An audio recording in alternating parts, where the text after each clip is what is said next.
Vamos de matemática então, que eu sei que matemática vocês adoram, que devem estar morrendo de saudade daquele quadro cheio de continha para vocês responderem. Olha só, a gente vai abrir o nosso livrinho de matemática lá na página 114, 115 e 116. Lá na página 114 tá falando assim: adição com reagrupamentos. O que é adição com reagrupamentos? É aquela adição que a gente vai botar aquele númerozinho lá em cima, lembram? Daí, olha só. Número 1.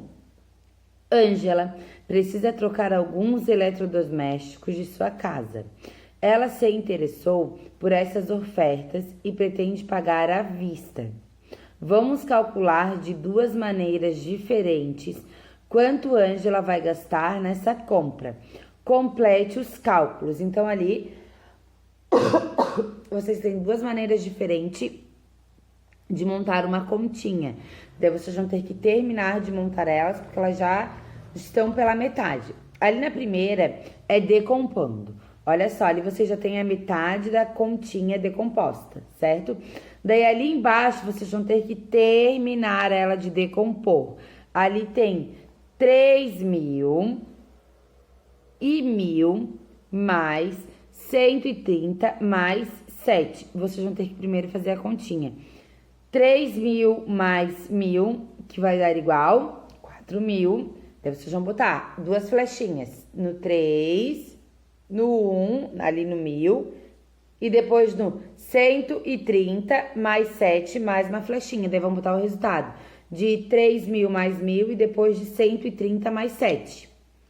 Daí, depois que vocês botarem isso, vocês vão puxar mais uma setinha embaixo de cada resultado, que vai dar perto daquela linha, e vão somar quanto deu 4.000 mais 137. Ai, ó, já falei até o resultado pra vocês. O resultado final é com vocês. Bem fácil. Primeiro vão somar o 3.000, 1.000, depois 130 mais 7, depois vão puxar novamente mais uma setinha pra baixo e vão botar o resultado lá naquela linha. É só vocês olharem ali em cima como é que tá sendo puxado as setinhas que vocês vão conseguir. E depois, lá naquela de baixo, o quadro de ordens, que é o que a gente mais utiliza, que são as famosas continhas. Ali no último quadro, vocês vão ter que somar para ver quanto vai dar. 3 mais 4, depois 5 mais 8, depois 6 mais 4, depois 1 mais 2. Preste atenção para ver se nenhum resultado vai dar mais de 10, que daí vocês têm que botar aquele número 1 lá em cima. Bem fácil, continha de adição, vocês já estão craques, já estão fazendo desde o primeiro ano, já são fera nisso. Depois lá na página 115, na número 2, tá falando assim: observe o mapa, a distância entre quilômetros entre algumas capitais brasileiras, depois responda. Olha só, ali embaixo vocês têm o mapa, e ali de vermelho, onde tem várias setinhas, tem os quilômetros. Observem bem ali. Então, olha só o que vocês vão ter que fazer. Qual é a distância de João Pessoa e Maceió, passando por Recife? Ali vocês têm um quadro bem grandão. Nesse quadrinho, vocês vão ter que fazer as duas contas. Então, vamos lá. Vamos procurar João Pessoa. Onde é que tá João Pessoa? João Pessoa ali, 135. E depois, a Maceió, passando por Recife. Maceió, passando por Recife, é 245. Então, vocês vão ter que fazer a primeira continha. 135 mais 245 para ver quantos quilômetros ele percorreu. Daí, depois, na letrinha B. Qual é a distância de Recife a Aracaju, passando por Maceió? Olha lá. Recife, 245. E lá em Aracaju, 289. Então, vocês vão ter que fazer essa continha. 245 mais 289 para ver quantos quilômetros ele percorreu. Bem fácil, continha demais. Usem aquele quadrinho para estar montando as duas continhas. Bota a continha A e monta a continha, e depois continha B e monta a continha. Letra número 3, ainda observando o mapa. Um caminhoneiro transportou uma carga de sal de Mossoró até Curais Novos. Observe no mapa as distâncias em quilômetros entre as cidades e responda. a número 3 é igual a número 2. Então, prestem bastante atenção. Letra A. Qual a distância de Angicos a Tangará sem passar por Natal? Então, vocês vão ter que fazer outro caminho. Olha só. Angicos é 143 e até Tangará 59. Então, vocês já vão ter que fazer a conta. A primeira conta da letrinha A é essa. E na letrinha B, qual a distância de Mossoró a Tangará sem passar por Natal? Mossoró é 105, observem ali. E depois Tangará, olha lá, é quanto Tangará até chegar lá em Tangará?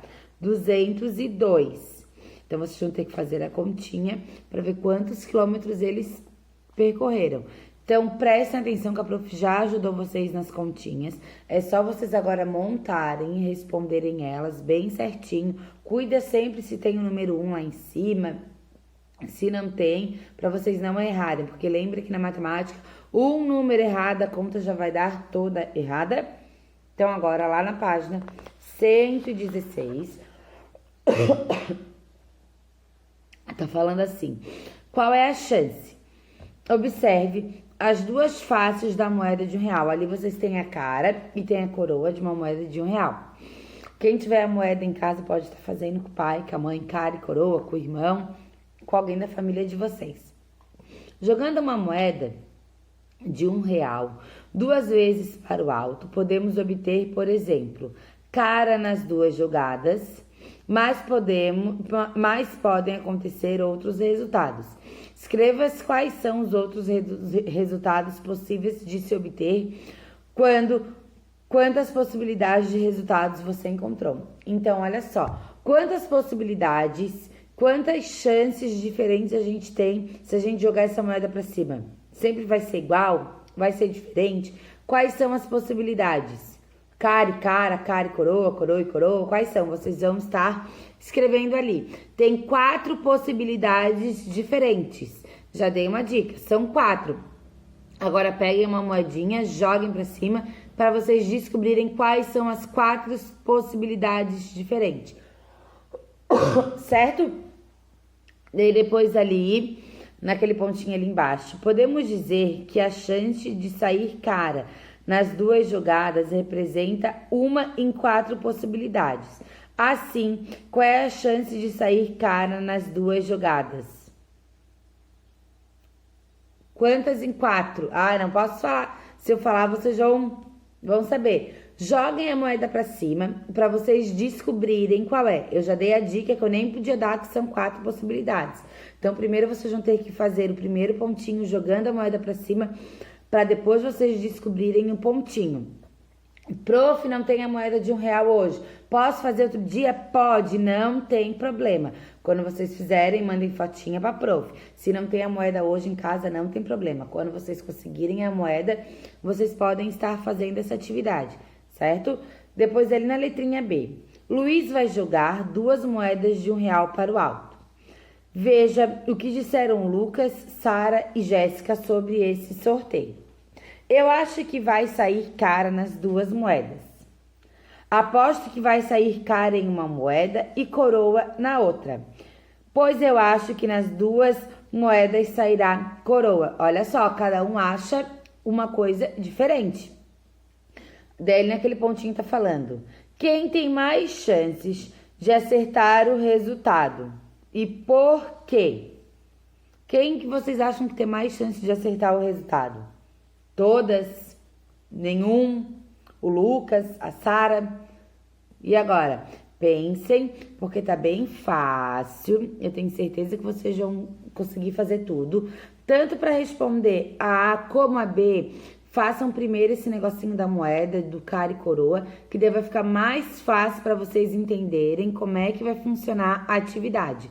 Combinado? Agora, para encerrar nossa terça-feira, e depois tem Educação Física, não esqueçam, vocês vão abrir o livrinho de matemática de vocês, lá na página 34, lição de casa. E daí tá falando assim, número 1, veja na tabela abaixo a quantidade de laranjas vendidas nos supermercados em 2 meses consecutivos. Olha só, Quantidades de laranjas vendidas. Primeiro mês, tem 2 supermercados. Supermercado Bom Preço, Supermercado Bom e Barato. E segundo mês. Daí na letrinha A tá perguntando, qual dos supermercados vendeu mais laranja no primeiro mês? Daí vocês vão botar o nome do mercado. E no segundo mês, quem que vendeu mais laranjas no segundo mês? O Bom Preço ou o Bom e Barato? Vocês vão botar o nome. Depois, qual foi o total de laranjas vendidas em cada supermercado nesses 2 meses? Qual é essa conta que vocês vão fazer? Vou ter que pegar o mês 1 e o mês 2 de um mercado, fazer a continha, e depois o mês 1 e o mês 2 do outro mercado, fazer a continha para ver quanto vai dar. E depois, qual dos supermercados vendeu mais laranjas nesses 2 meses? E aí vocês vão botar o nome do mercado ali embaixo. Que atividade mais fácil é essa? Eu não quero ninguém falando que ficou com dúvida. Ninguém pedindo ajuda pro pai, muito menos pra mãe. Porque tá bem fácil. Somente continha demais e nisso vocês já estão craque. Então a gente vai ficar por aqui. A prof espera vocês amanhã. Um beijo enorme. Tô com muita saudade de vocês. Vocês não imaginam o quanto que a prof tá querendo que a gente esteja lá na escola novamente, lá na sala, na nossa baguncinha. Mas enquanto isso não pode acontecer, continuem se cuidando, usando máscara, lavando as mãos. Não pode sair de casa, não esqueçam. E se tiver que sair, se cuidem, certo? E a gente se vê amanhã. Prof ama muito vocês. Tchau!